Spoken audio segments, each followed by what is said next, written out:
नवीन अध्यादेश घेऊन राज्य सरकारचं शिष्टमंडळ जरांगेंकडे रवाना झालंय।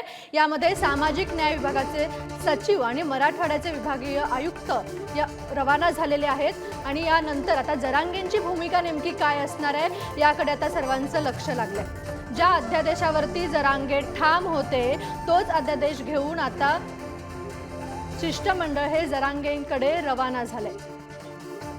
तर आपले प्रतिनिधी निखिल चव्हाण आपल्या सोबत आहेत। तर हा जो काही नवा अध्यादेश आहे तो घेऊन आता सरकारचं शिष्टमंडळ जरांगेंकडे रवाना झालंय।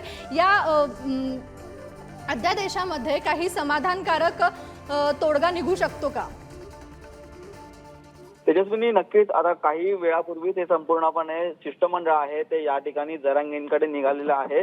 जरांगेंच्या ज्या मागण्या होत्या म्हणजेच सगळे सोयरे यांना देखील हे प्रमाणपत्र देण्यात यावी, ज्या कुणबी नोंदी सापडल्या त्याप्रमाणे। तर अशाच अनुषंगाने आज मुख्यमंत्री एकनाथ शिंदे यांनी वर्षा निवासस्थानी जवळपास 3.5 तासाची ही बैठक आहे ती घेतलेली आहे आणि हा जो सुधारित अध्यादेश आहे तो तयार करण्यात आलेला असून आता तो अध्यादेश घेऊन हे संपूर्णपणे शिष्टमंडळ आहे तर हे आता जरांगे यांच्याकडे निघालेले आहे। जरांगेच्या हातामध्ये पुढच्या काही मिनिटांमध्ये हा संपूर्णपणे अध्यादेश आहे तो सुपूर्द करण्यात येईल आणि त्यानंतर जरांगे ह्या संपूर्णपणे अध्यादेश आहे तो वाचतील। त्यांच्या म्हणण्यानुसार, त्यांच्या मागणीनुसार सरकारने याच्यामध्ये योग्य अशा प्रकारची जी काही बाजू आहे ती मांडलेली आहे का, त्यांचं म्हणणं मांडलेलं आहे का आणि त्याप्रमाणे मराठ्यांना जे आरक्षण आहे ते देण्यात येत आहे का हे देखील पाहणं महत्त्वाचं ठरणार आहे। आणि त्याच अनुषंगाने जरांगे देखील हे संपूर्णपणे जे मुद्दे आहेत ते ठळक करून ते ठळक मुद्दे आहेत ते समाजासमोर मांडतील आणि त्यामधूनच आहे ती पुढची भूमिका जरांगे यांची स्पष्ट होईल। तर याच शिष्टमंडळात सुमित भांगे असतील, त्यासोबत औरंगाबादचे